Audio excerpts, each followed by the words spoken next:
Well, what is it that makes the South spicy? Is it the food, the nightlife, or the brilliance of the man that is the pride of Louisiana when he's not rocking in the courtroom and running his own law firm, visiting churches all over the world? He's a staple on court TV, as well as a number of other news outlets, and killing it on his own podcast and on social media and on Talk 107.3 with Brian Haldane. He is the incredible Franz Borghardt. Joined as always by a Truth or Derek podcast Hall of Famer, a mere two states over, also incredible in the courtroom, on social media, and running his own law firm. You know him from Court TV, CNN, ATL News One, Scripps, and a million other places when they need great advice. He is the deep digging, tell it like it is Georgian badass that is Joshua Schiffer. Joined for the first time by the captain of the back to back high school conference championship winning basketball team from West Orange. He's prosecuted and defended, as well as found time to host what is arguably the finest rundown in the world of true crime today, closing arguments on Court TV, as well as killing it on his own podcast and YouTube live stream. He is the incredible Emmy Award winning slam dunking Vinnie Politan. How is everyone doing today? I'm doing well. Unfortunately, I can't play basketball right now because of my schedule. I was playing, and you left this off the intro, 6-time JCC 40+ league champion. And those guys have made so much money at the JCC, they practice all day. Literally, you cannot go to the JCC without seeing some of the most important men around talking business. So now I'm playing baseball on the weekends. So let's just go back. Are you playing baseball or softball? Baseball, softballs. I thought softball was for girls. Oh boy, That's all I needed to know. We're gonna get canceled.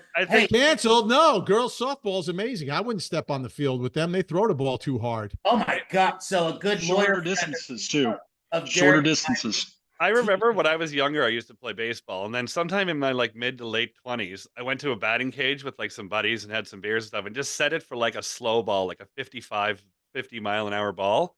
And the second the light went off, you hear the pad hit, and you're like, yeah, this is a complete waste of time. I need the softball setting.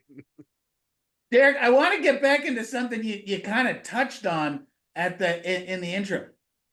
For people that just know Vinnie from Court TV kind of now, that is the ultimate tip of the iceberg. Vinnie was the name, it really, in my 30 years, basically being interested in crime and practicing law for over 20, the two top names are Vinnie Politan and Nancy Grace. The two of them really created everything that true crime exists on now. And it wasn't just snapping fingers. You guys got to understand, Atlanta, where I'm from, is an ultra media town dedicated to CNN. For decades, CNN ran this town. It's where we got so much of our meaning. It was Coca-Cola, CNN. That was what, and Vinnie built the true crime universe on CNN. And basically, Vinnie, it didn't exist in the media before then. No, it really didn't. And I'll tell you what, Nancy Grace really was the driving force, because she took when she first came to Court TV, and it was before I got there, but when she first got there, Court TV was it was like C-SPAN. It was kind of like C-SPAN. It's just a fly on the wall, which is fine. But there was actual human drama. There was mystery. There were all these other aspects to these cases, which really were driven by passion. And she was the one who was able to bring that out and tell those stories in that way on television. And it completely changed the nature of true crime. I think the other thing that's happening now, obviously all the podcasting as well, which is taking it in another direction. But when you're talking about television, absolutely, Nancy Grace led the charge in changing the way that we tell these stories of these mysteries, these cases, and these trials on television.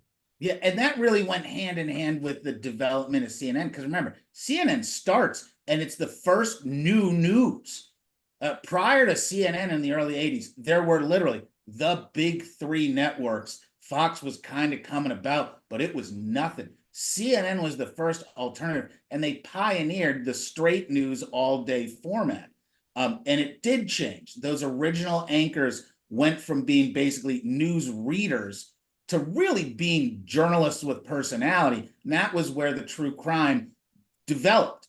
And Vinnie, we've got 8 million questions for you, but really, I want to introduce people because we don't get to hear about some of the backstory. Will you tell people how you got into the law, genetics, and then what the pathway was? Well, that was actually my first question was how does a basketball superstar from the hood end up in the courtroom and then somehow into show business in not a relatively quick period of time?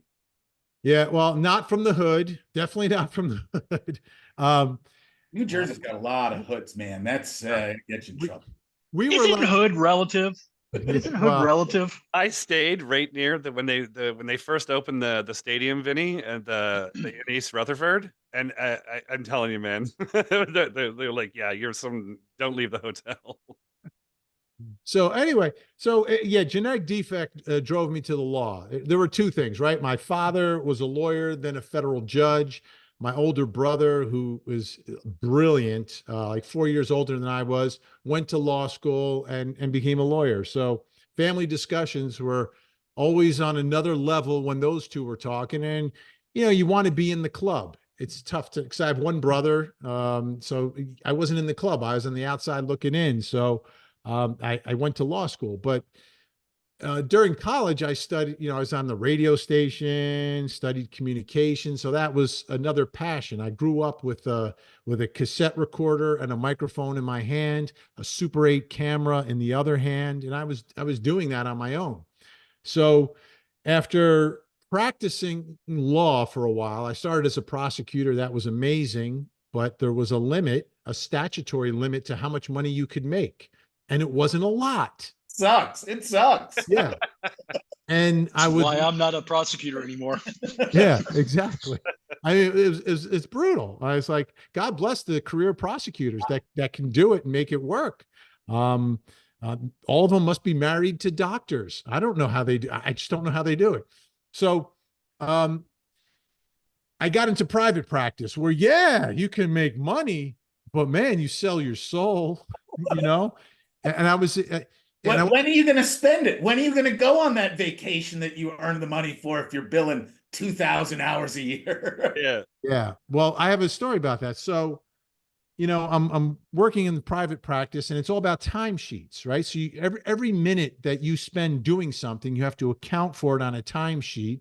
And that's how lawyers in law firms bill the clients, how much time was spent on your case. So everything is a timesheet. So, at the end of the year, I went in for my first review with one of the partners, and he's got the sheet in his hand. He looks down and he looks up at me and he goes, it was a good year. I said, what do you mean? He said, 2,100 hours. Yeah. Good year for you. Not a good year for me. My life sucks. Those are just the billable hours. Those aren't the hours that you're actually in the office. I mean, it was crazy. And people have a total disconnect with how that time works. It's 0.1 is 6 minutes. That's 6 minutes that gets billed to the client, shows up on an invoice. So when you bill 2,100 hours, average 40-hour work weeks, roughly 2,000 hours a year. That's not the getting to work, drinking coffee. No, that's the time you're actually charging the client. You're going to have to look someone in the face and go, yes, that 6 minutes was spent doing this specific thing at a rate they don't want to pay. And what it also does as a practitioner, at the end of the year, you can take your hourly rate and find out how much money you made for them and then make that look at your salary. Yeah. So really, like, I looked at it and then I looked ahead, like, what is this all about? Like, what is this career about? Like, what am I doing? At the end of the day, what did I do? And I was working on files that had existed for a couple of years. I'm working on them. And when I left, they still weren't done. So you're just like working files. Like, to me, there was no beginning, middle, and end. As a prosecutor, there was, right? There's an indictment. There is a first appearance. There's a trial, there's a conviction, there's a sentencing, and it's over. And then let the appellate division deal with all the things that I did during the trial. But at least, like, at the end of the day, you could say what you did, but you weren't making any money. So, like, okay. I went back to my first love, and I just decided. I was in my apartment, and I'm in one room, and the TV's on in the other room, and I hear this voice. I'm I'm like, wait, I recognize that voice. So I walk into the other room. I look at the television, and it's World News Tonight, and it's World News Tonight with Peter Jennings at the time. But the voice is of one of their correspondents, Juju Chang. And I was like, Juju Chang. Like, Juju and I went to college together. We were communication majors together. We worked at the radio station together. And this is like 10 years after college. And I was like, wow, she did it. You know, she did what we said we were going to do. And she was big time. She was amazing. So that was kind of like a light bulb moment for me. I said, you know what? I'm going to do it. I'm just going to go for it. I'm just going to go back to that first passion, that first love. But I'm not going to throw away what I've done all these years. I am going to figure out a way to make this all work for me. So, you know, from the beginning, the master plan was to use the legal knowledge and the legal experience on television. But first you got to get on TV. And that's the hard part, you know, get someone to pay you every day to be on TV. It's not easy. That is the uphill battle. Yeah. The two toughest jobs are the first one and then like the ultimate one, right? So it took a while, but I got that first one. $10 an hour, Josh. $10 an hour. Every 6 minutes. Well, and it's different now because back then there were so many fewer pathways. Like you don't have at YouTube and Rumble and no, you needed a studio. You needed someone with equipment, tens, if not hundreds of thousands of dollars of investment, because you couldn't take your handy 8 and then immediately throw it on broadcast the way that now, and we've gone totally the other side and jumped the shark. Everybody exists on this, am I a citizen or a citizen journalist? Yeah. And that's just a brand new development. There's actually one interesting thing, and I'll give all three of y'all credit for, because again, I've worked with Josh and Franz for a while now.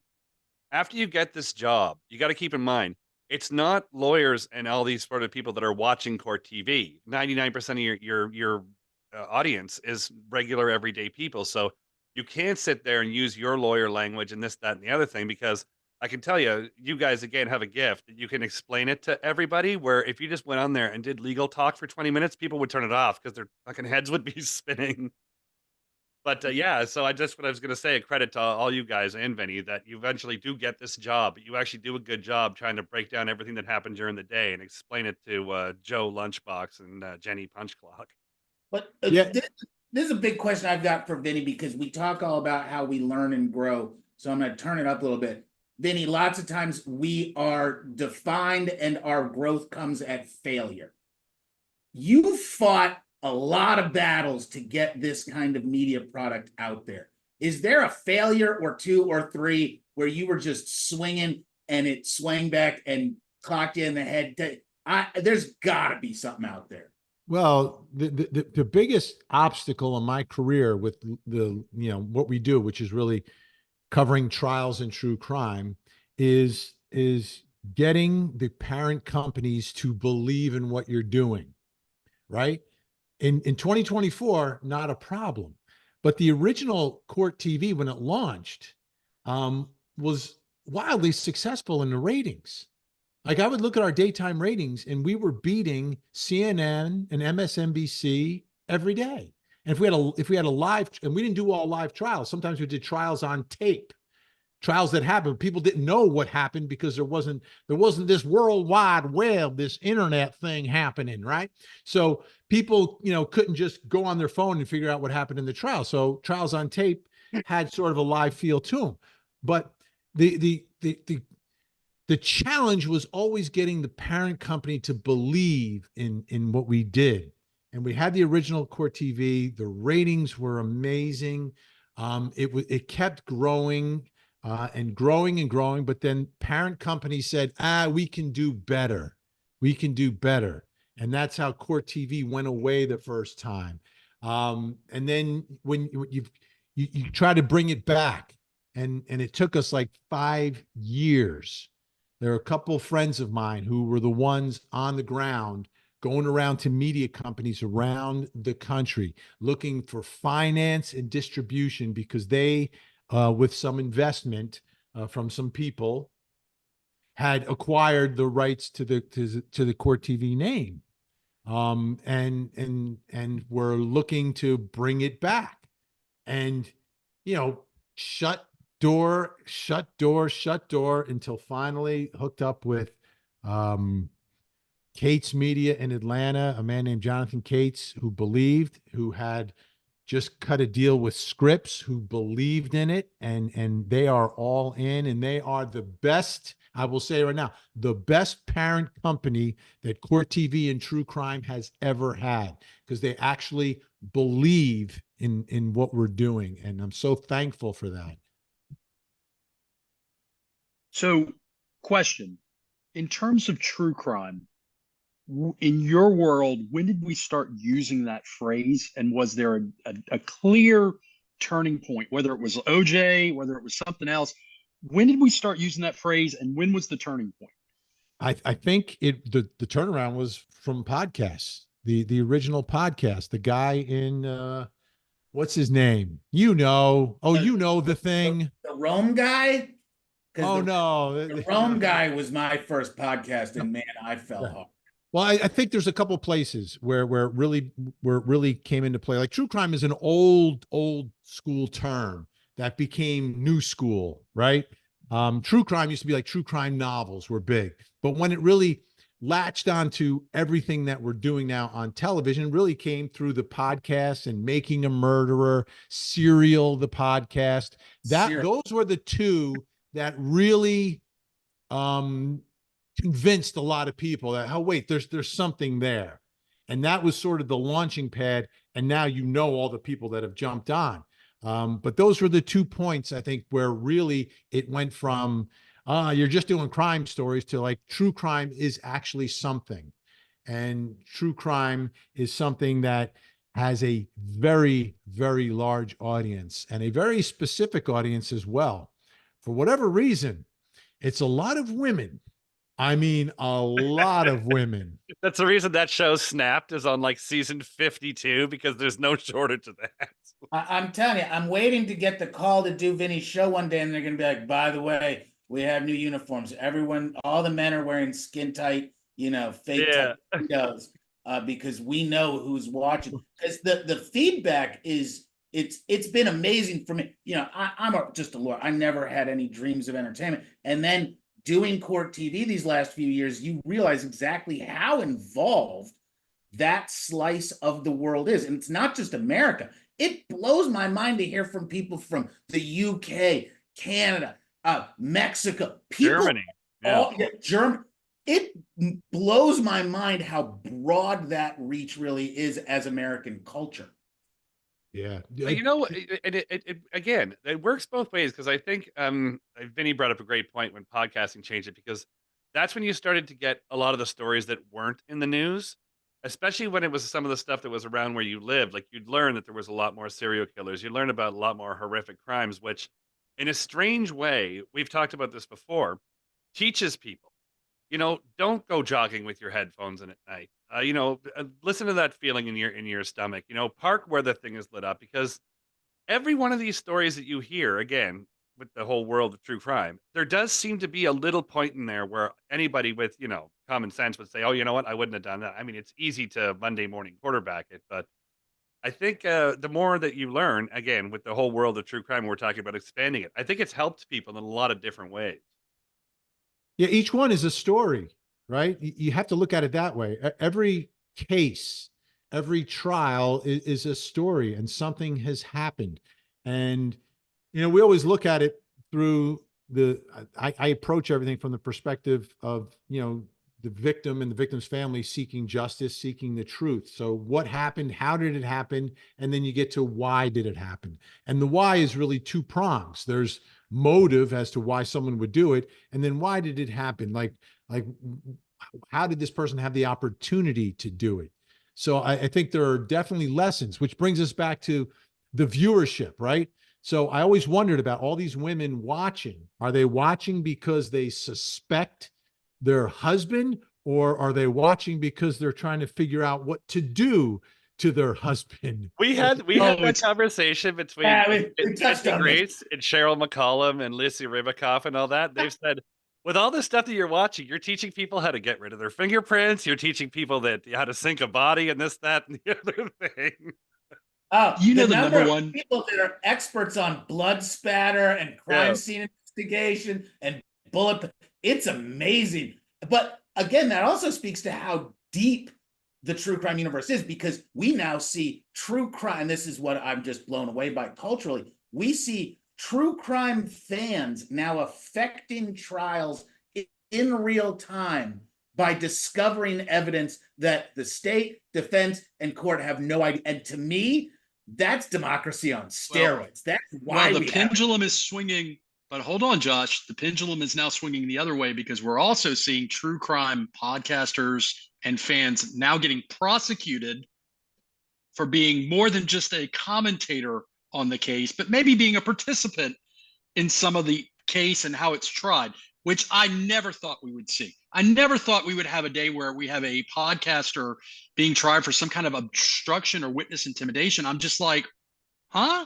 Like, who would take a podcaster that seriously? Boy, am I wrong. You know, so And you're talking about the Turtleboy, right? Bingo. allegedly. Well, The Turtleboy allegedly. That brings up a great point, right? When a member of the media or public, it's to me, it's no different than an investigative journalist, right? Who takes an interest in a story and is going to dig. The difference with the podcaster is that they're not bound by being part of an organization. So they're a little bit more unchained in what they can do. They may be engaging in journalism, but they're not restricted by the traditional journalistic standards of what you can and can't say, what you can and can't do, and how aggressive you are, because you're not going to get fired, right? Like Turtleboy, I'm a firm believer in the First Amendment, and I think you've really got to cross a huge line to be able to restrict someone from some of the things that he was accused of doing. And the jury, the court, the judge, our system, hopefully will figure that out in the right way. But I know he's going to bring First Amendment defenses to all of his actions. But a lot of the things that he was doing, investigative journalists wouldn't necessarily do, right? They're not going to have a bullhorn on the courthouse steps. They're not going to necessarily, even if they believe there's an injustice, they're not going to actively take a side. They're just, instead of like formally taking a side, they're going to ask the hard questions, right? So there's a difference in the way that they're approaching what they're doing. And it's interesting to see, but I see very little difference between the podcasters and investigative journalists. It's just that the traditional journalism rules don't apply, but those were self-imposed rules. Those aren't laws. Those are just self-imposed industry rules. And I've never tried to get a press pass before. And I'm told that if you go to many of these national trials that we talk about on Court TV, I'm told that oftentimes you have a couple of podcasters in the mix with press passes. And I'm like, it makes perfect sense. I mean, but without the ethics, are they being really so professions are defined by their ethics. You are a profession when you start actually policing yourself. And we see that in big journalistic organizations. Vinny's not allowed to go out there, lie, defame, make up something from whole cloth. You're just not allowed to do that. You'll get hammered by the lawyers at the network. Whereas these podcasters are completely unlinked. And while I find most of them really try to meet the decorum and how the universe should operate, the ones that don't are having a big effect on the rest of the true crime universe. And I think that evolution's interesting, because now we see courts acknowledging the influence of the social media. YSL, a big deal right now, is the state just filed a motion saying, hey, you lawyers have got to stay out of the media because you've been talking. This is a 19-month-long case. I was just going to say, okay, just to go back a second, what you were saying, because like there's certain like podcasts and stuff that I listen to. Vinny's is great. Franz's new one is great. But the whole give people enough rope to hang themselves, now has changed because any jackass, like you said, can get a press pass and go here. And you saw the Karen Reed, the riots outside and all that sort of thing, where you'd like it to be a little bit more dialed back, because at the end of the day, fans of this stuff, you're there for the facts, you're there for it to have the whole thing explained to you. Like, I have no interest in seeing anybody fucking sorry, lighting themselves on fire outside of a Donald Trump rally, because okay, that's an interesting picture to look at, but it doesn't teach me anything. Where when I listen to Vinny or I listen to Josh or I listen to Franz talking about stuff, you're like, oh, I didn't know that. Like, even you guys talking about lawyer billing and stuff like that. How many people do you know when they said they're young? Oh, I want to be a millionaire. I want to have a house and 5 cars and this. I'm going to be a doctor or a lawyer. You're like, Josh and Franz both told me being a liar is horrible at times, and it's not that profitable in the beginning. So let me get back to the point of the Sorry. the podcaster versus the journalist, et cetera. But here's another part of that, right? And I've worked in the world of journalism, and every journalist is a human being that has their own biases built within them. I try to be transparent because I tell my audience I'm a former prosecutor. That's the way I see these cases. I'm covering the law. That's the filter they go through. So you're listening to a former prosecutor. So I'm transparent with that. Here's what the criticism I would give to traditional journalism versus what some of these, live streamers and podcasters are doing, where they're inserting their opinion. At least they're providing a level of transparency about what they really think, versus the journalist who's pretending to be unbiased, but is a human being and is not unbiased and is deciding which facts to report, how to report them, which sound bites to use, which ones not to use, what stories to cover, what stories not to cover. And it doesn't impact true crime as much as it obviously impacts politics, but it does seep into our world as well. I was just gonna say that's the whole Fox News angle, because sometimes you watch that and it's just like, how come you guys aren't talking about this? Well, but it's gotten to the point where the biggest broadcasting entities, we know where their political leanings are. I love the idea that Vinny was just talking about, though, about the honesty and transparency of podcasters and the citizen journalists, because there's not anyone else leaning on it. They're just a person.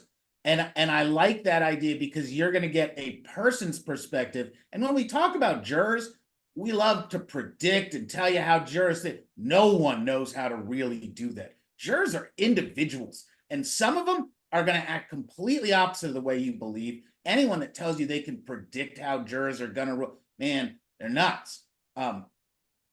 It's like being a weatherman and saying it might rain.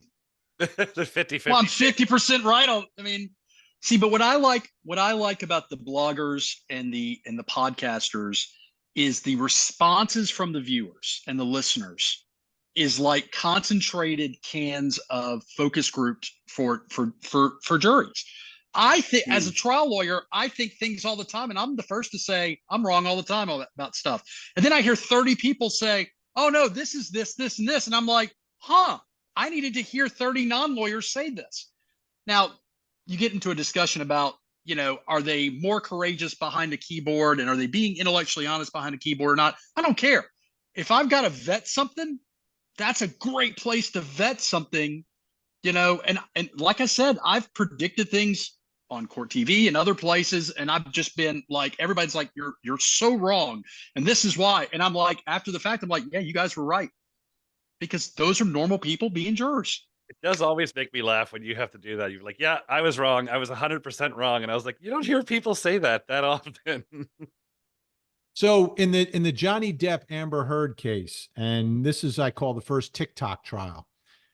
This case, the public response was clear. It was overwhelming in favor of Johnny Depp. And I was down in Virginia during part of this trial, and every day I was wondering, we're watching this response from viewers of Court TV, from people who are watching clips on TikTok, to people who are watching it on YouTube and other places. And overwhelmingly, people are believing in Johnny Depp. There's a very small number of people that were like, no, believe Amber. I didn't see any. They were saying believe Amber. And then I was wondering, is the jury watching the same trial as the rest of the world. And in the end, they absolutely were watching the same thing. So I think that helped me believe that, hey, really pay attention to what the public reaction is in some of these high profile cases. And it may in fact connect with what the jury's doing. I think early on, and they'd have to confirm it for me, but I believe one of the things that was going on in the Casey Anthony trial, I don't like saying her name, but I will. In that trial down in Florida, the defense went after 3 or 4 people before they settled on Casey's father, George. And I think what they were doing through pretrial motions and other things was sort of floating out in the public other potential bad guys or boogeymen to use in front of a jury. And none of them really stuck. And then they got to George and it kind of stuck a little bit. And that's what they went with at trial, making George the bad guy, the father of Casey and the grandfather of the little girl. And I think that was early when Twitter was really just taking off and things were starting to resonate a little bit on social media, and you could kind of gauge some reaction from the public. So I think it's an amazing tool that lawyers can use, and it's a tool that I now use in the big cases, the ones that break through to the public, right? Karen Reed, the most recent one, but ones that make that breakthrough, not the everyday trial where people aren't paying attention, but the ones where people who aren't just focused in our world, like it has broken through the true crime world into the general popular culture. And I'll tell you exactly How why they Vinny's respond. right with what he just said is because, I mean, you guys are lawyers. We talk about this all the time, and you talk about it for hours, and you break everything down. Where I'm, Johnny walking down the street, I looked at the Karen Reed thing for 15 seconds. I said, she's guilty. YSL, guilty. That sort of thing. And that's the kind of people that are watching this. Like Vinny said, when Twitter first came out and stuff like that, it doesn't take much to sway my mind. Like we said with body language and stuff like that. If you walk in there and you've got a sour lemon look on your face and the tail light was broken because you probably hit him with it, I'm like, in 10 seconds, I'm guilty. I didn't look at anything else. Well, so let me ask Vinny now. So Vinny, extrapolate on that. We've now got this new player basically in the criminal justice system. It used to be the state, the defense, the judge, some witnesses. Now we've got not just the fifth estate major press, but we've got a press that goes literally down to the neighborhood. We have neighborhood bloggers. Where do you see the impact of the true crime universe, bloggers, social media moving when it comes to actually trying these cases? And specifically, I'm referencing all the discussion in Reed about, are these bloggers and other people part of concerted PR teams? Are they being used for judicial messaging, basically? And if you come hire me for the big bucks, am I now as a lawyer going to have to recruit a bunch of bloggers and other people to run this social media PR universe? I don't think it's changed. I just think the messengers have changed. I get back to that same analogy of the investigative reporter. I've worked in newsrooms. The investigative reporters, they have sources, right? So why can't a blogger have a source? If the blogger source is the defense team who's feeding him stuff, then they know what's going to happen. But there are other cases where, the investigative journalist from, whatever news in whatever town is getting fed from one side or the other. And to me, there's no difference. They tried to, and again, we come back to Turtleboy. They try to make Turtleboy look like he's doing something crazy, like using a source.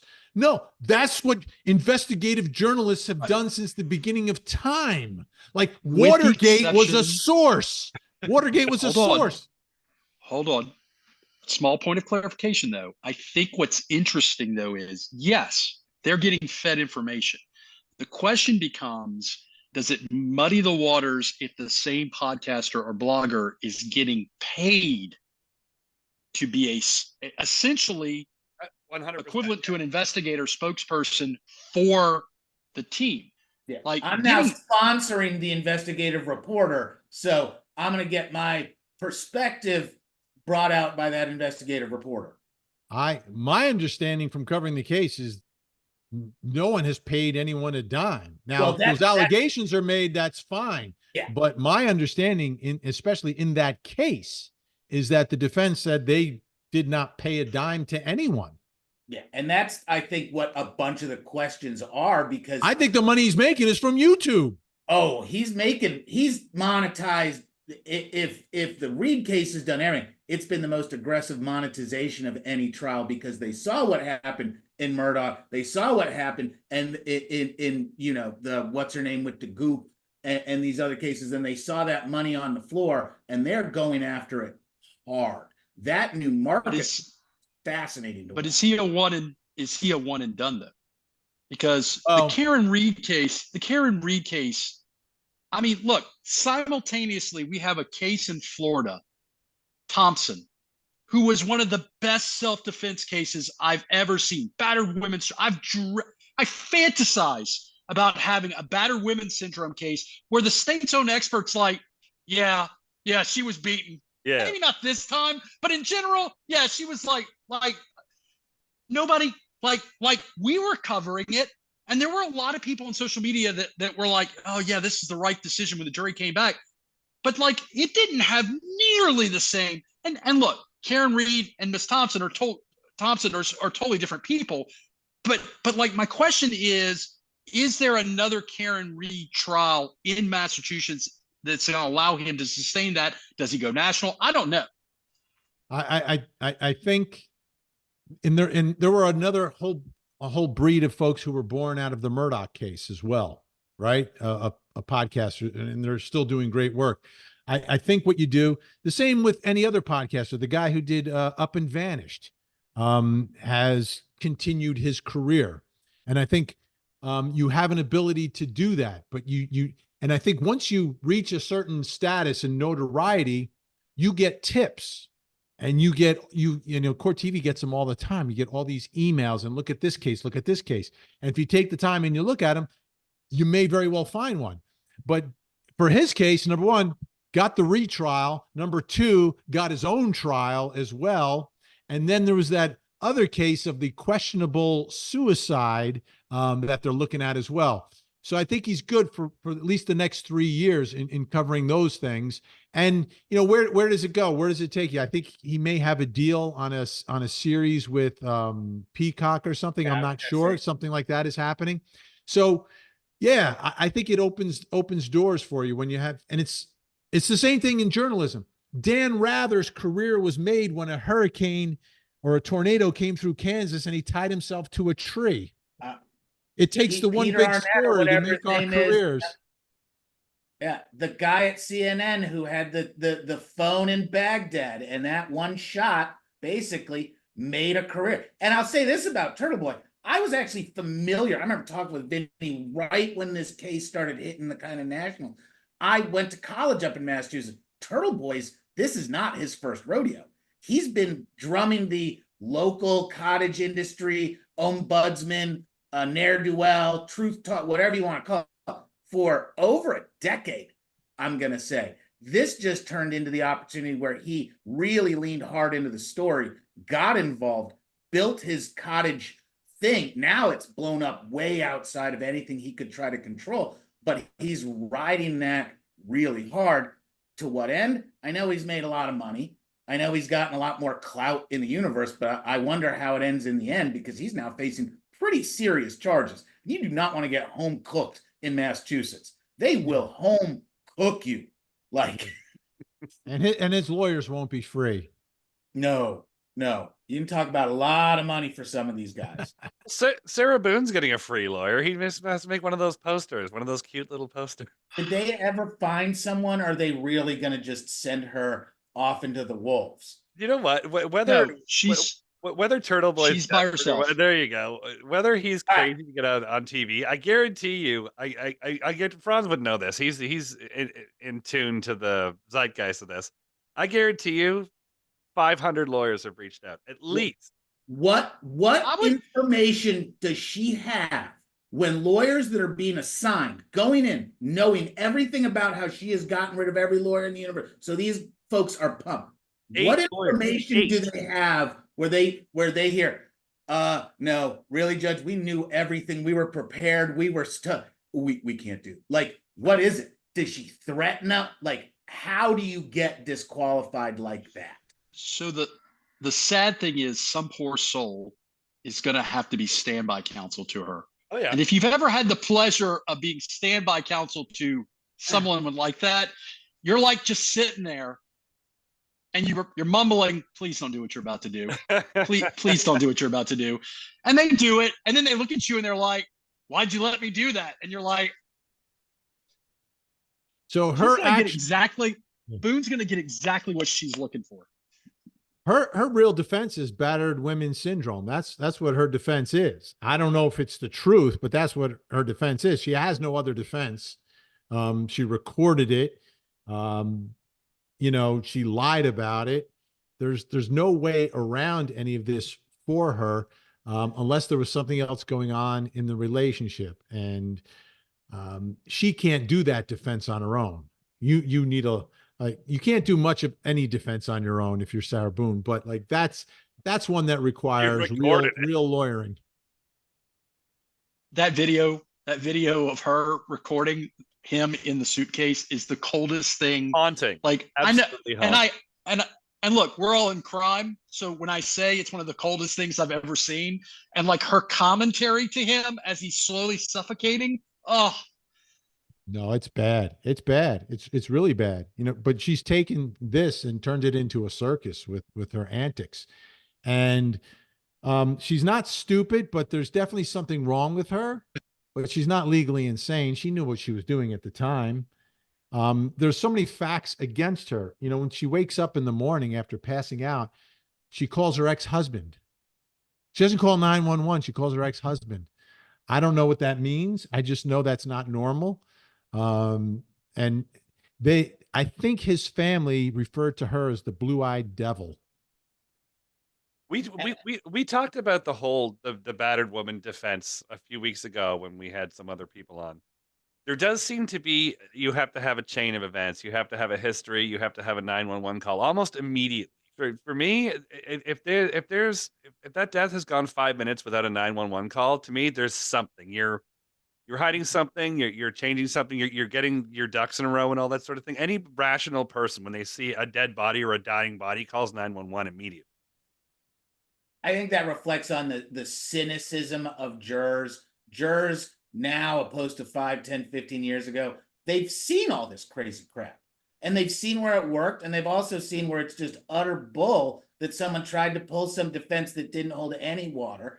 And I think that jurors are very willing to give a good listen, but also tell you you're nuts, and that's utter bullshit. And battered spouse syndrome is one of the big examples of that, because lots of victims, with the best of intentions, and I'm not diminishing victimhood in any way, and abuse happens in all kinds of ways, but to the listener of the complainant, sometimes these complainants are overplaying what happened, and it looks like manipulation and malingering. Jurors are super sensitive to that. Yeah, your cat does not agree with you, Josh. Your cat was giving you the evil eye as you were saying that. It's gonna show me your ass here in a minute. I think it's me.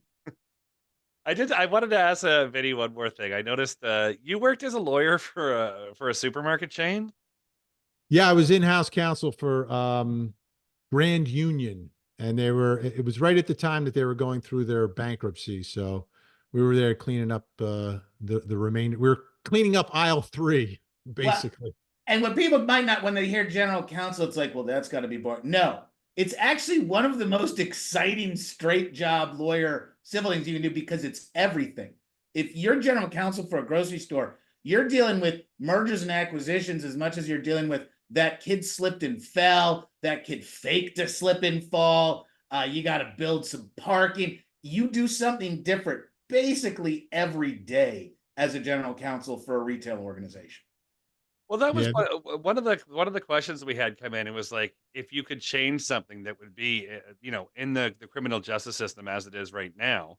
And I told you guys my answer was easy. It would streamline it. If somebody came in and they said, "Oh, I slipped and fell at Walmart and I want $100 million," he gets nothing, and you get banned from ever suing anybody ever again. This doesn't, like you saw Vinny, you saw the case go to court over the Buffalo Wild Wings. Are they nuggets or are they chicken? Hey, and that was a terrible decision, by the way. Bones, the moment there's a bone, it's no longer bones. And And then Don't get the other one, Indiana, and we have a lot of listeners in Indiana. It's our second most popular state. That went to their, I think it was their high court about whether a taco is a sandwich or if it's a wrap. And again, you have somebody, I have a triage, 3 people at the door. When you walk in a video, I say, listen, I want to sue the taco people because they said it's a wrap. Right there, you're banned from ever entering a courtroom ever again under any circumstance. Yeah.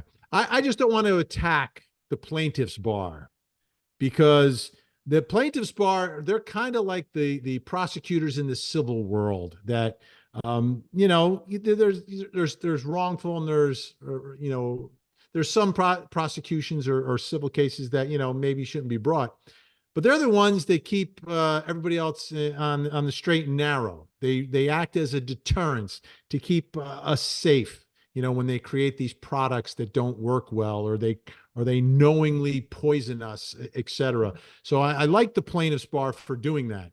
On the other hand, if I wanted to change something in our system, it would be in our criminal justice system. I mean, jurors, send them that notice in the mail. We don't instruct them enough. And I think that was evident in the Karen Reed case. But what I would like to see, because the juror's job is to find out and tell us what the truth is, right? That's their job. Tell us what happened. Allow or require every judge to permit the jury to submit questions for every single witness. And that's happening. Doesn't that happen in some states? Yes, and it's great. Here, Vinny, to share your stuff. So Vinny had actually a jury experience here recently, and we now have, and I support this, we now have some judges that allow juror questions and also will just question from the bench, because judges know what we're trying to do. They can cut through the BS in a heartbeat and be like, no, what they're getting at is just this. Tell me what happened. So talk about that for a minute, Vinny, like how that check and balance benefits what's happening within the system. Yeah, because the purpose of a trial is to seek justice, which is the truth. That's why we have trials, to get to the truth. And I understand. I'm going to respectfully disagree with Vinny on this one. Okay. But that's what I'll wait. That's what our system is set up to do, is to get to the truth. And the people who have to figure it out are these citizens, these jurors. So putting them in the box and having the lawyers control what questions are asked, when they're the ones who have the true questions about what happened, they should be permitted, after a witness finishes, do you have any questions? Put them in writing, as long as they are within the bounds of the rules that we have set up for whatever reason, and that they're proper questions that either side just might want to avoid. But if it's on the minds of the jurors and it's something that they need to know to figure this out, then doggone it, they should be allowed to ask it, and the witness should have to answer it. I love it. I cannot tell you how many times I've sat there and thought, I wonder what they're thinking right now. I just nailed that cross-examination. I wonder if they agree with how wonderful I think I am. I would love to be able to hear what the question is, because as soon as you get the one question, that will probably tell you where you stand with things. Yeah. And people don't understand. I want to hear, Vinny, do you think that our system really is about finding the truth of what happened? Or, because I know the criticisms that Franz and lots of other people have about truth finding within our system, is that really the purpose, to find the truth, or is the purpose of the system to settle disputes? Clear today's meaningless stack of paperwork to make room for tomorrow's meaningless stack of paperwork.